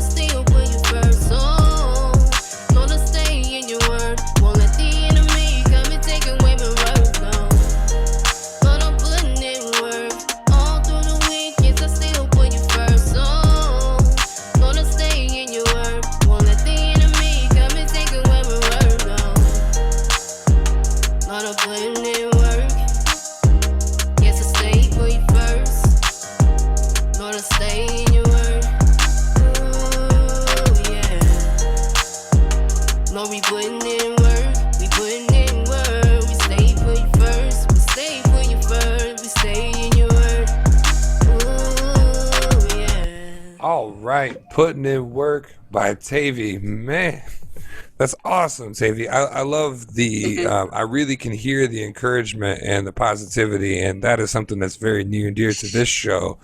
Not to mention the beat, man. It's dope. I know. I heard. I was like, oh, yeah, I gotta have it. I'm sorry if I love it and it fits well, and I'm like, yeah, I got to get this beat. It just feels right? It's such a good feeling when it all comes together. It really does. Got a great flow, Tavy. Yes. I didn't know I had it in me. I'm like, wow, Lord. Like, You put in the work. yes. Yeah, absolutely. That's what I got from that song. That beat was so sick. You know, I'm trying to make music myself. Now I got that song inspired me to go put in some work to get on that level, because that was a different level right there. Better. Well, TAVY, I was kind of wondering. You and I were talking before the show, and you've got a new song coming out. Is that right? Oh, yes, it'll be coming soon. Very cool. It's called Overcomers. Overcomers. Now, do you think we might be able to get, just a little sneak peek or a little sneak preview on that Overcomers here? Yes, I can definitely give you a little sneak peek. Awesome. All right, guys. Well, here's a sneak peek of the song that's not yet been released, the Justo's Best exclusive with TAVY, Overcomers. This quarantine can stop us, 'cause we are overcomers. That's why we are so strong. No room can break us, 'cause we are the changers in this world. We will hold on, 'cause we are overcomers. We're overcomers. We are overcomers. So I'll get a little piece, Yeah. Wow. Because my voice is still a little sore, so. It just added some passion to it, I think, Oh, yeah. Oh, that is awesome. Thank you for sharing that with us, and thank you for coming on the show. And thank you for doing what you do and spreading a positive light to folks. We have no limits on artists here. We want anybody that is up and coming and sharing their message with. So it's just awesome to me, and I encourage you to keep going. And I hope you'll come back and visit us here at the Justo's Best podcast. I will. I definitely will. Awesome. Thank you so much. Ladies and gentlemen, that was TAVY here on the Justo's Best podcast. Don't go anywhere. We have final thoughts coming up. Hi, everyone. This is TAVY. I'm from Fort Myers, Florida. And you can look me up on TAVY So Wavy, which is my Instagram. And also, you can look me up on YouTube. You can find me on just under TAVY. Also, another way to contact me would be through TAVY, my artist page, which will be on Facebook. And also, if you want to be in a group with me and you want to, just praise the Lord and, we can go over Bible study, I do that as well. I can give you an invitation. And I love everybody. God bless you all, okay? This is DJ Tony Ray, and you're listening to Justo's Best podcast. All right, guys, it's time to close up the show. And of course, what we do every week is we go around the horn and we share our closing thoughts and our best wishes for the week. First and foremost, I do want to thank TAVY for coming on the show. Excellent vocal artist. Go and check out her stuff and the links that you just heard there. I want to shout out Abigail Linhart, who's going to be on the show next week. Great author for our season finale. So I did want to touch on that real quick for those of you that don't know, since we haven't really posted a lot about it or talked about it. We are coming up on the end of our season. So we end our season on episode 8, which will be next week on June 15th. And then we'll be off for 3 short weeks. And we'll be back with you on July 13th with Brandon Bethel as our featured artist spotlight on the Justo's Best Season 2 premiere. So give you some time to kind of check out Justo's Best and review our old season, a little break, and then we'll be back with some more action. I'm going to kick it around the horn here for some closing thoughts. Tony? Yeah, I'd like to thank TAVY for coming out, joining us on the show. She was great. Really enjoy your music. You keep that going. Thanks for coming on. Looking forward to the artist next week for the, what was it, author? Justo? Yeah, author that's coming out. Looking forward to that. With that note, I just want to let everybody know, do something, very positive this week. Stay in a positive mind. I know a lot of stuff's going on in the world right now, and it's real, and it's going to continue to be real, and we need it to be real. But make yourself a pina colada. Do something that'll make you feel good. Call some friends, call some family members, reach out to some people that you haven't talked to, and catch us next week on Justo's Best Podcast. We appreciate you. We love you. Justo, Richie. We didn't even talk about Marvin. Where the hell's Marvin been? We didn't even talk about Marvin. We'll see Marvin next week. Well, I'd like to first and foremost also thank TAVY. She's got a great positive attitude, particularly with what's been going on. It's hard to be positive. So thank you, TAVY, for coming on. Really appreciate that. I've been protesting for quite a bit now, almost a full week, going to a protest actually tomorrow and today. So yeah, we'll see how things go. It's been a little stressful in that regard. So the only thing I really want to talk about with people again is set goals. I think we talked about this before, and maybe about a month ago, something I was really thinking is important for you as people, whether it's keeping in touch with people, communicating, finding ways to potentially improve something, a skill set or whatever. Or even if your goal is, hey, you know what? I got a lot of streaming content. Maybe I need to get through some of that. Just set yourself a goal. Make sure it's not something achievable within a day. Make sure it's something that's going to have to make you push yourself, whether it's a week or a month, and make these things sustainable, make them doable, but really find ways to find some productivity or even lack thereof. Again, like I said, maybe you need a Game of Thrones binge watching, but just have goals. Don't let this overcome you. Don't let COVID, don't let all of this really impact your day-to-day, and find ways to feel fulfilled. Well, before I get to my closing thoughts, I first wanted to say a big thank you to the folks over at iHeartRadio and the folks over at Spitster that added us this week. I also wanted to remind you folks, if you're having trouble listening to us on any platform, we're kind of available everywhere. You can find us on iTunes, you can find us on Spotify, you can find us on YouTube, Facebook, Podbean if you're on there, Spitster, and now iHeartRadio this week. So we appreciate everybody. We appreciate all of our platforms for being so kind to us and giving us the opportunity to get our show across. And if you ever have anything that you want to come on the show, you want to talk about, or you just wanted to give us some comments and you can't find a good place to do that, hit us at justosbestlive@gmail.com. That's the email. Closing thoughts, no matter what you're doing this week, please be safe, be smart. I think that when emotions rise, a lot of times we put these blinders on and start focusing, where the emotion is. And we need to. It's important to really harness where we're at right now. But you have to keep yourself safe. You have to keep yourself grounded. So make sure that you're making the right decisions. If you're going out to do the protest, I encourage it. But I do want to stress, just please make sure that you take the proper precautions and bring everything with you that you're going to need. Be ready, be educated, and there's tons of content online of what you should bring with you. Where make sure you're doing your research and know that you're doing the right thing and you're going to be in the right spot, because it's so important what you're doing. And we at Justo's Best appreciate it. We just want to keep you safe and know that you're doing well. And that'll do it for my final thoughts, guys. TAVY, everybody, thank you so much for being who you are and coming on the show today. And as always, live, laugh, love like it's your last. Have a good week. This has been a Justo's Best production.